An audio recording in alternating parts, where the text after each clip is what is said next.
Welcome people, welcome back to the channel. If you're new here, my name is Toddy, and today we are hanging out with Day Sidewalks, which means we'll be talking about cloud security. We're not going to be doing a lot of discussing, we're actually going somewhere, so it'll be just a few questions, and then we'll look at a guide on how to get into cloud security later on in the video. But for now, I'm gonna head over to his house, get ready, and then, ask him a couple questions, and then we move on from there. So let's go.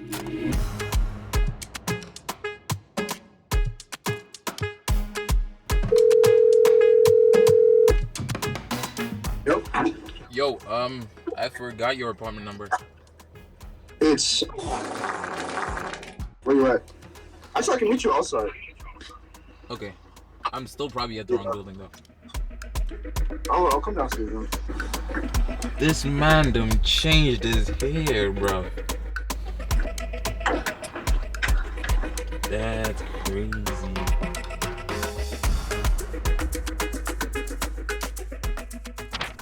This is a quick Day Sidewalks desk tour. The man has got an ultra wide mic running the setup. PC down there. Don't know if you can see that. Spaghetti cables. What's that book you're reading down there? How Linux works. How Linux works? Yeah. Okay, the man's learning Linux, a magic keyboard, and another keyboard. I have no idea what that is. iPad mini. Then this is the work setup. Stacked. I think. How many inches is the Samsung? Okay, he can't hear me. I'll assume this is 34. That's 32. How many inches is the Samsung? The bottom one? Yeah. I think it's like 34? Yeah. So. Yeah. Oops. 34. Sorry. 32, 30. 32. 32. Mac for work. And then a lot of random stuff. And books. How many books do you read a year, bro? Last year I read 24. 24 books in a year. This year I'm at like 8, I think. So, 8 books a year. not 8 books a year. Oh yeah, 8 books this year. Alright, Birdie. So, Number 1 secret to get into cloud security. number 1 secret? Yes. Let's see. Technical or non-technical? Let's make it 2. 2? Okay. So then both technical and non-technical. I'll say for technical, break your own cloud. So basically, do stuff in your own, like get a AWS or Azure or Google Cloud environment and deploy resources, see how those resources work, see how they log, everything about those resources. Just pretty much play with those resources in your own cloud environment. Figure that out, right? Number one secret for technical. For non-technical, be consistent. You need consistency for you to be able to like learn things and be able to really retain information. So as you're learning, try to be as consistent as possible so you can actually spend enough time on those things and also actually like assimilate them and not have like sporadic and spaced out periods of learning. So Yeah. Do you think someone can jump straight into cloud without any other experience? You move from like analyst to detection engineer. Yeah, I think it's hard. I honestly don't think it's easy. I think feeder roles probably the best way. So either like cloud support, software engineering, analyst, help desk. It's easier to transition. I don't know of anyone who's gone like directly into cloud. I think, but if you have some experience in something else before cloud, it's easier because like you sort of have like some experience of something. They're not gonna just throw you into it. Yeah. So I think people should consider more feeder roles before just trying to like jump straight into cloud security specifically, not just cloud. You can do like you can go directly into like cloud support or cloud admin, but like cloud security, I think it's a lot harder. Yeah, I think it's the same case for me as well. I was looking at a roadmap, and it specifically says that cloud security is one of the more complex things to get into.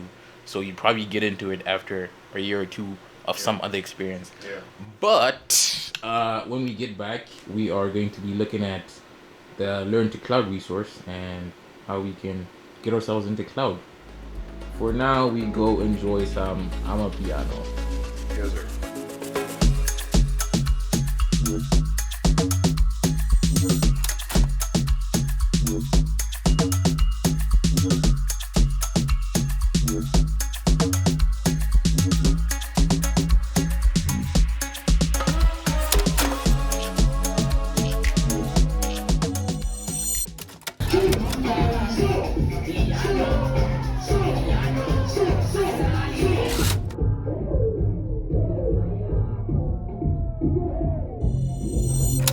All right, well, I am back home, people. Absolutely decent night. Wasn't the best. We went to an Amapiano concert, if you hadn't already noticed, and the main DJ didn't come out until like 30 minutes after midnight, and Day goes to church in the morning at like 6, so he wanted to leave, and I left my stuff at his house, so I had to leave as well. It's not the end of the world. The end of the world would be if I don't get to talking about learning to cloud. So let me get some shut eye, and then I'll see you whenever I record the next bit of this video. Alright people, we are back at the desk and we shall get into the cloud resources I wanted to show you guys. The first thing I have pulled up is this article that I wrote a while ago. It was published on the 1st of April. I've been wanting to make a video about this, but you know, I am lazy. It's about AWS IAM best practices. I wrote this because I was working on a project, kind of still am. It involved AWS and some of the resources and services you use inside and outside of AWS. And I learned that in my research for, you know, spinning up different services and whatnot, I was seeing a lot of tutorials and articles and YouTube videos telling people that you should hard code credentials or secret keys and all that jazz, and then they don't get into the security aspects of the project they're working on, right? You put your security keys or your access keys in whatever you're working on, and then you forget them, you push them to a public repo, you're compromised, right? So that's the whole premise of why I wrote this. And at some point, my first iteration of the environment that I made, it was terrible. My mentor laughed at me. He's like, bro, you wrote an article about why you shouldn't hardcode access keys, but there's a lot of access keys in your item. So this is why I wrote it. It goes into what is IAM, the features that I focused on were shared access to your account with either services or humans, and then granting granular permissions to entities, humans or services for different resources, right? It goes into, are you using IAM correctly? Why developers hardcode secrets? And I think the number one reason for this is convenience.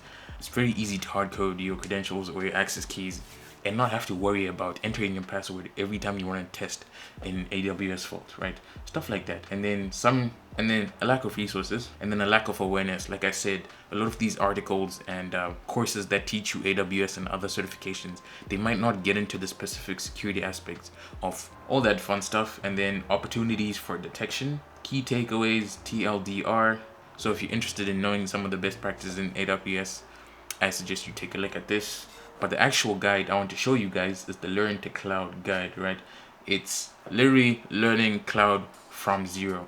Not necessarily just the security aspects, but from zero. And it says at the end, you should have technical knowledge for roles like system administrator, cloud support engineer, cloud administrator.